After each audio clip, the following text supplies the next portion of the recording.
My first reaction to the Canes offseason is that there might be a little overthinking going on here.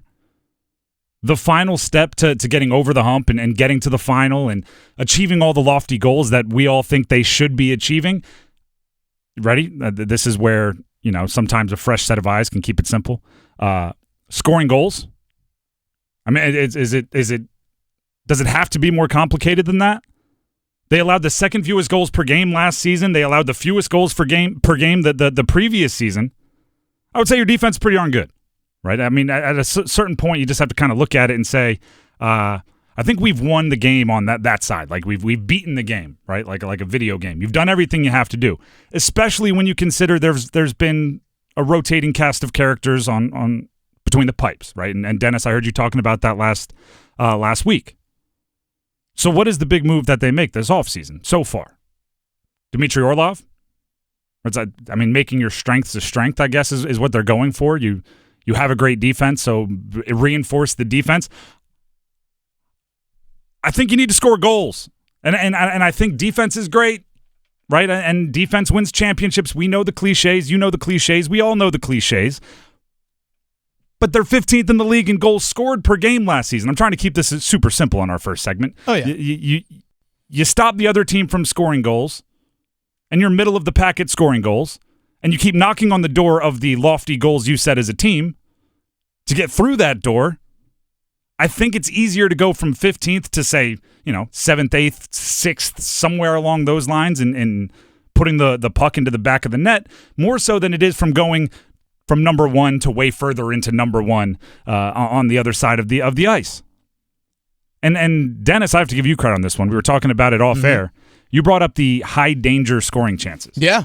Which goes to show even further what I'm talking about.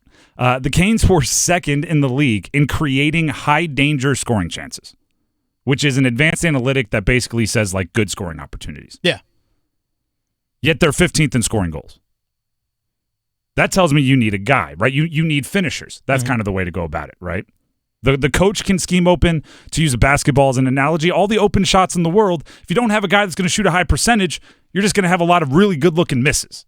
So if the team and Coach Brindamore and the defense are setting up your attack to go get good looks and you're getting high-danger scoring opportunities, more so than darn near anyone else in the league, seems like coming into this offseason, there was one thing they needed to do. Go get somebody to finish those attacks. Go get somebody to finish those opportunities.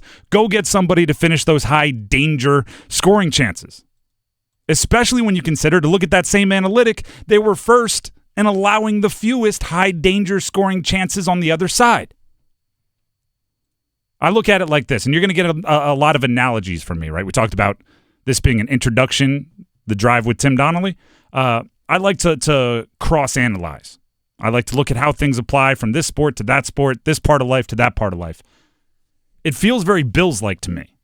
And what I mean by that is, A, the Bills are very good. Yeah. Right? It's not an insult to say you're the Buffalo Bills of the NHL. But also, they're knocking on the door of big and lofty goals. They seem to every year be a trendy pick to get over the hump. And they've fallen short for 4 or 5 years, whatever it's been. It also seems like there's one very obvious hole that they need to fill in their roster, and it's in the running game, right? Because in Buffalo, it gets cold. I don't know if people are aware of that. And at the end of the year, the games get colder, and you need to be able to run the darn ball, right? To put it in like 1980s coaching terms. Yeah. Bill Parcells will be proud. Yeah, exactly. Just run the darn ball. The problem is they're a high-flying, pass-it-around, Stephon Diggs, Gabe Davis, Josh Allen, and now they're adding Dalton Kincaid in the first round, a pass-catching tight end who is known for his lack of ability to block. Now I look at the Canes, and I'm going, Bill Parcells would be proud of the way the Canes play, actually, right? Yeah. Super physical, defense first, all those sorts of things. And I'm going, they have kind of one hole to fill. They need to find the guy that can convert on the high-quality chances they have to score goals.